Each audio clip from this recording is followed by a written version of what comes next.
حدثنا آدم قال حدثنا ابن أبي ذئب عن الزهري عن أبي عبد الله الأغر عن أبي هريرة قال قال النبي صلى الله عليه وسلم: إذا كان يوم الجمعة وقفت الملائكة على باب المسجد يكتبون الأول فالأول، ومثل المهجر كمثل الذي يهدي بدنه، ثم كالذي يهدي بقرة، ثم كبشا، ثم دجاجة، ثم بيضة.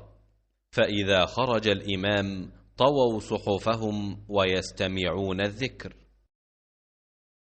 मोहम्मद बिन अब्दुर्रहमान बिन अबी ज़ाब ने बयान किया, उनसे ज़ाहरी ने, उनसे अबू अब्दुल्लाह सुलेमान अगर ने, उनसे अबू हुरैरा रदियल्लाहु अन्हु ने कि नबी करीम सल्लल्लाहु अलैहि वसल्लम ने फरमाया कि जब जुम्मे का दिन आता है तो फरिश्ते जामा मस्जिद के दरवाज़े पर आने वालों के नाम लिखते हैं।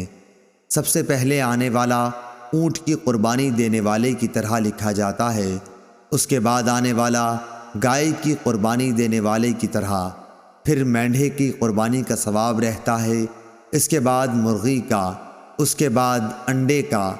लेकिन जब इमाम खुतबा देने के लिए बाहर आ जाता है तो ये फरिश्ते अपने दफातर बंद कर देते हैं और खुतबा सुनने में मशगूल हो जाते हैं।